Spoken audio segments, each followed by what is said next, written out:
Hello, everyone, and welcome to another edition of Young Partner Accelerator, interviews with interesting managing partners.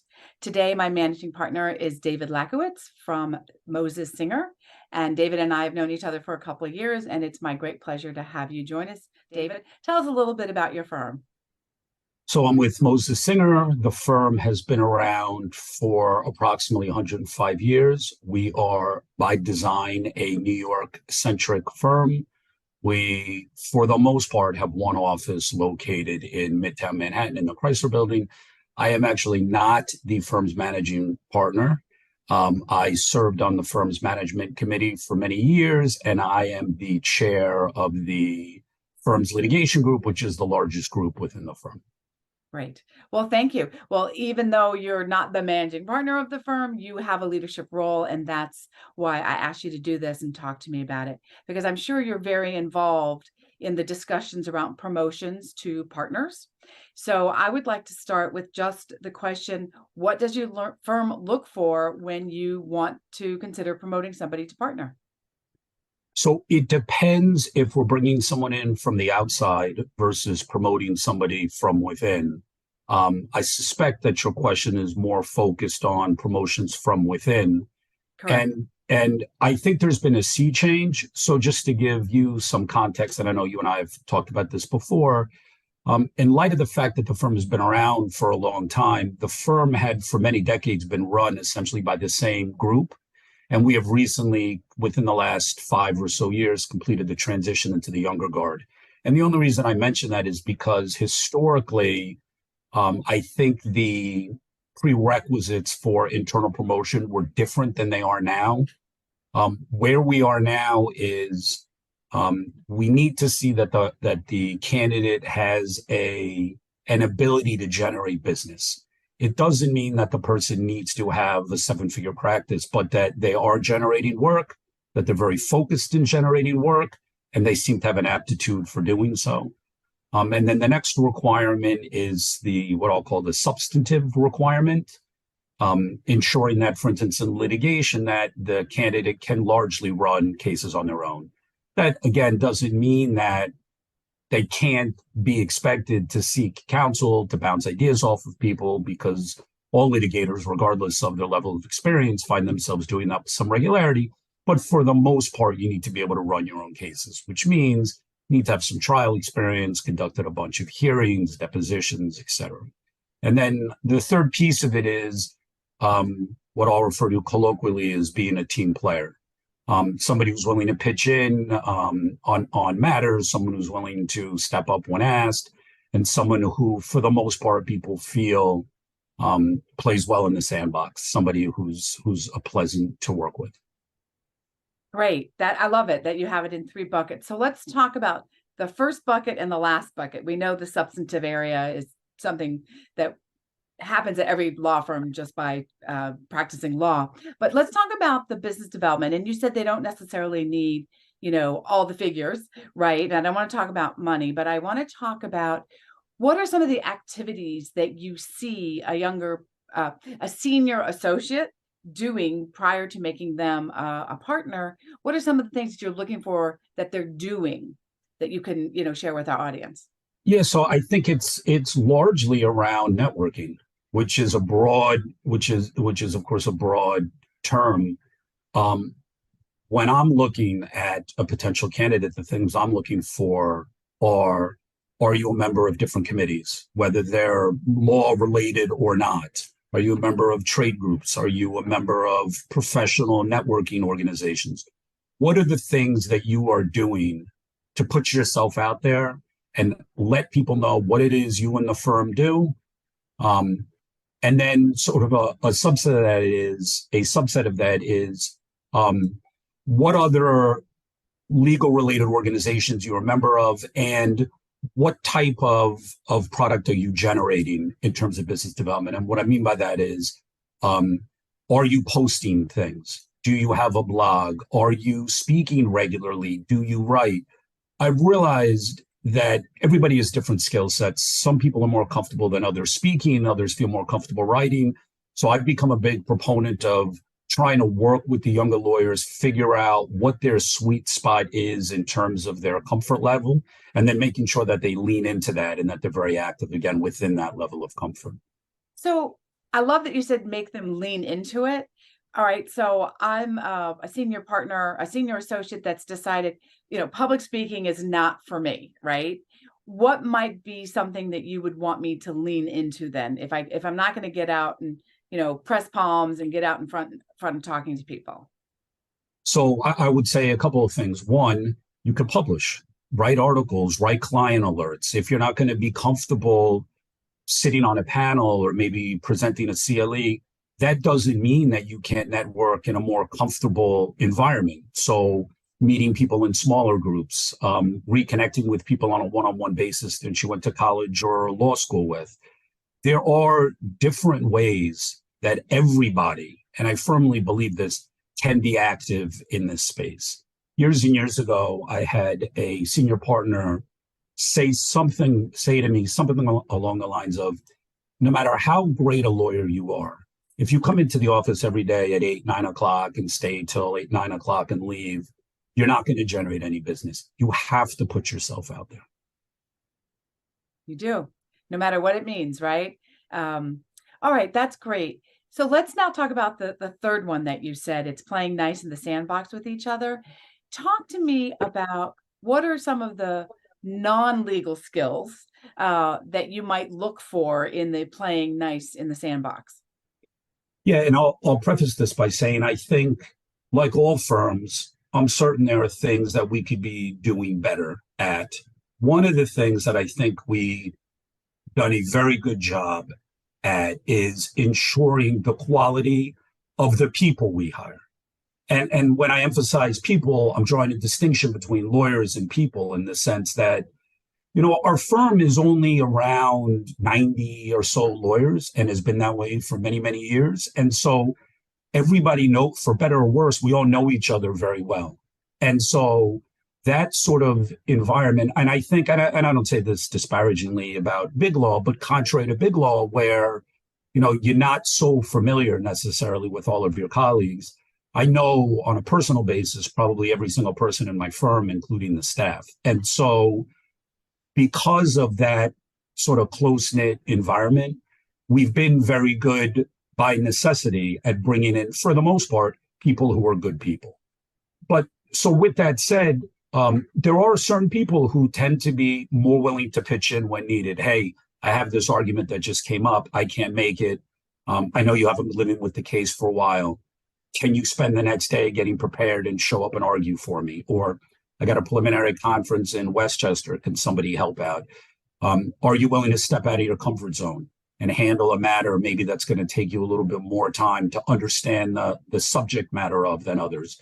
These sorts of things. People who are effectively willing to be team players. A big part of this also ties into business development. This, I think, is a little bit less so with the mid-level associates, maybe a little bit more with the senior associates, is are you willing to drop what you're doing and come on pitches? Are you willing to help put together a presentation, put together a CLE, the things that I think are necessary in order to generate work? Okay, so this is what you're looking for when you are deciding to promote somebody.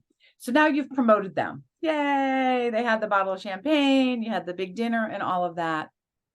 What would you whisper in their ear is the secret to success as a partner in a law firm? That's a good question. I would think I would say it's the same things that are the same things that got them promoted in the first place. You see, and for the most part, we've avoided this, but there are certain personalities that sort of feel like I've worked very hard to grab the proverbial brass ring. And now that I've got it, it's time to take my foot off the pedal. And I very much disagree with that. I think that there are a lot of people who feel that the title of partner is very productive in terms of generating business. And so, not to use the same expression again, but to lean into that, to let everybody know within your circle that you've been made partner, to double down on the business development efforts. Because one of the things that I've always found is very challenging as a partner at a law firm is every January 1st, the bucket is empty. And then I have 12 months to fill the bucket again. And if you're not out there, doing the things that we've talked about already, it's going to be very difficult to keep filling that bucket. So I think, again, it's really about just doing the same things that have helped you been successful up until that point. And if anything, doubling down on those efforts. Have you experienced at your firm, you've been with your firm the whole time, your whole career? I've been here over 13 years. No, Okay. I started out as a prosecutor and I've been doing this Okay, at my firm for a while. but this is the main firm that you've worked with. Correct. Okay. So maybe you have this experience in the firm. I was trying to think maybe you could talk about at another firm where somebody was promoted to partner, deer in the headlights, and they like don't know what to do next. They wake up the next day with, on the world on their shoulders. What advice? I understand the business development will help you keep the work coming in, but like, what other advice would you give when they wake up with that deer in the headlights look? Yeah, I can use myself as an example because when I joined the firm, I had been a senior associate, the senior associate at a firm, and I joined as a junior partner. And I remember that there being some agita accompanying the fact that I was joining as a partner. What I mean by that is I was joining a new firm. I didn't really know anybody. And so all these folks know about me is where I'm coming from and that I'm coming in as a partner. And litigation in particular is a very stressful profession. And I remember being concerned. Now I'm going to be expected to run all of my cases, on my own. And it was daunting. And I distinctly remember having a conversation with a partner who was a rabbi of sorts to me for many years. It was a very experienced and accomplished litigator saying to me, even at my stage or at his stage in his career, he was still bouncing ideas off of people, and that litigation is very collaborative by nature. And so, yes, there are going to be times where you feel, oh boy, I've got this big trial coming up. It's fairly daunting, but know that everybody has felt, for the most part, everybody has felt the same way. And there are always going to be people that will support you and that you can turn to when you find yourself feeling a bit overwhelmed. So that's the advice, at least, that I would give to the litigators. So I like that. You said rabbi, I'm going to call it mentor. All right. And you were saying that, people you can turn to. What is well, first of all, does your firm have a formal mentor program? And if not, how does somebody go about at their own firm, if they don't have a formal mentor program, finding a mentor for themselves? What would you look for in a mentor?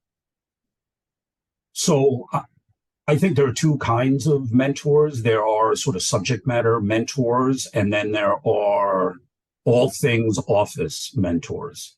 And what I mean by that is, where do I go if I have a question about, I want to take a client out and can I expense it? Little things like that, day-to-day things that crop up. Maybe that wasn't the greatest example, and then on the other side are sort of the substantive mentors, and maybe a better example of the non-substantive mentors are someone that you can speak to about, how do I go about being made partner? What are the expectations? What are the expectations in terms of business development? Things of that nature. And then the subject matter mentor is somebody who, it's exactly what it sounds like. Somebody who that you can turn to and ask nuanced questions about whatever practice area in corporate law, intellectual property, litigation, whatever.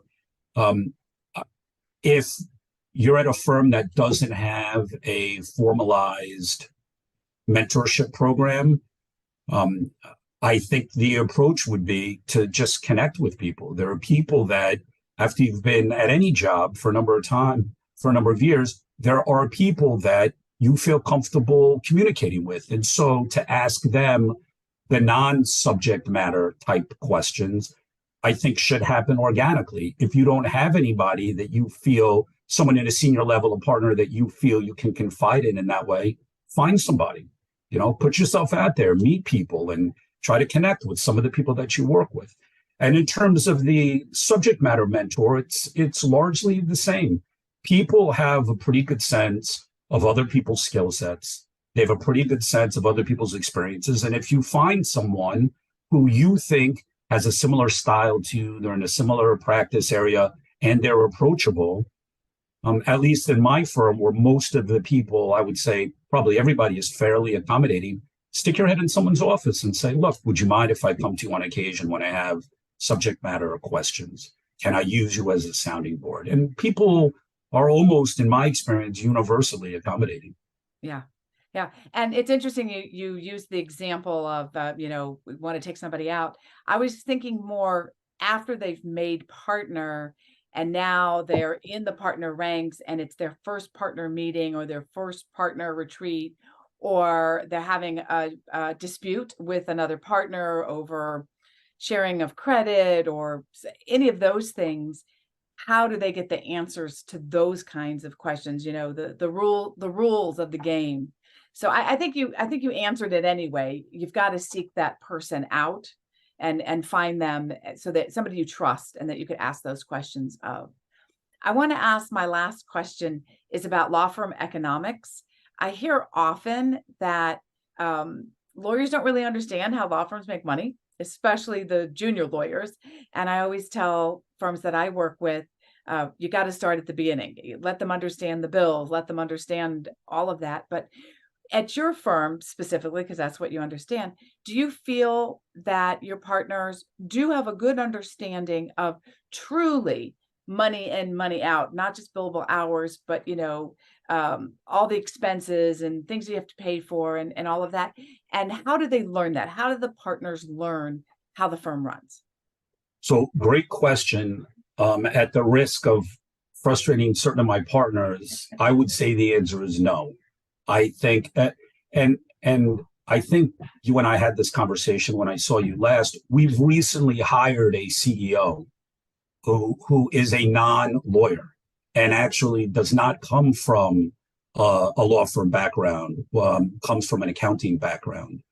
And it's something that I've been advocating for a long time, because I think unlike every other industry, we could talk about Moses Sinner in a minute, but unlike every other industry where the business is run by business-minded folks, most law firms, many of which are very sizable, substantive practices, businesses, are being run by lawyers. Yeah. And a lot of these folks, so just use myself by way of example, I, like most lawyers, was trained only on the practice of law. I don't have a background in business or finance, and it always struck me that law firms are run by lawyers who are not trained in business and finance. And one of the things that's been interesting to me is I've connected with members of management teams of law firms all across the country.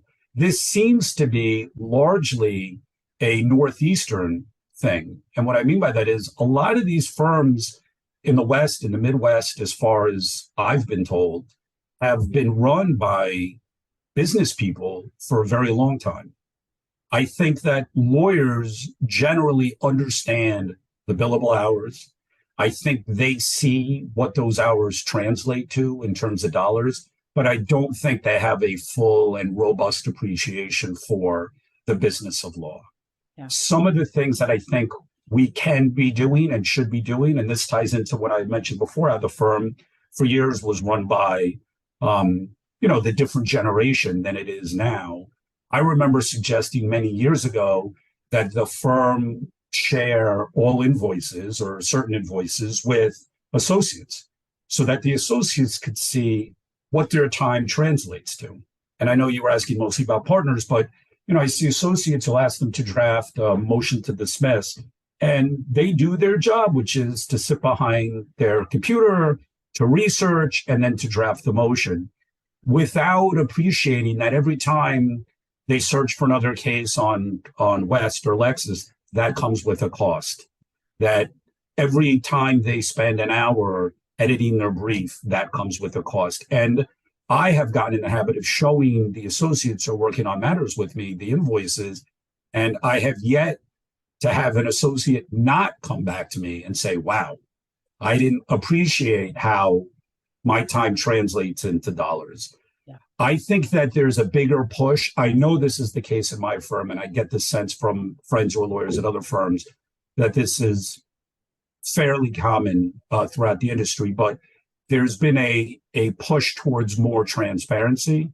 And I think the answer to your specific question is that's really the only way, is to show partners, to reveal more information about the firm's finances so that they are better positioned to fully understand the business of law.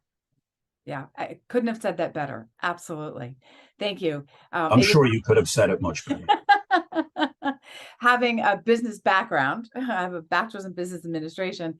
That was the one thing I was like, wait, lawyers don't understand debits and credits, which is why I always did accounting for lawyers programs, so that lawyers had at least some basics in that.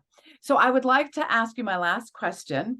And this one is advice for you to a new partner, not a lateral partner, but a newly promoted partner, not at your firm, just out there in the world. What would be your advice related to maybe what they should do their first week, their first month, something? I've always been a big believer in initially listening. I remember when I first was promoted to an equity partner, to the equity partnership as a litigator, and I've known you for a number of years, so you probably know this about me. I like to talk. I am a fan of the sound of my own voice, and it was very difficult to sit in these meetings and know that my approach would have been the right approach and not sharing it. But I made a very conscious decision for at least the first few meetings to just sit and listen and try to take in as much as I could. And it was the same thing when I served. When I first joined management, I spent a considerable amount of time just listening and understanding. And then once I felt like I really had sort of my sea legs under me and I understood, sort of the complexities of these different issues that come up, then I decided that it was time to chime in. I love that. That's really excellent advice. I think a lot of lawyers do like to hear themselves talk. That's for sure. And a lot of lawyers have lots of good input. So it's important that we all listen. Well, David, I want to thank you so much for spending this time with me and sharing some of your insight and thoughts and wisdom and experience. I would like to remind everybody this is the Young Partner Accelerator series, and the Young Partners Accelerator program is October 20th and 21st at the Gleacher Center at the University of Chicago in Chicago. It's 2 full days, and we're actually going to be addressing every topic that David just put on the table as something we need to know about. And that's going to be business development. We're going to talk a lot about clients. We're going to talk about your role as a new partner. And we will do a whole program on law firm economics. So that's October 20th and 21st in Chicago. David, thank you so much for joining me today. Always a pleasure.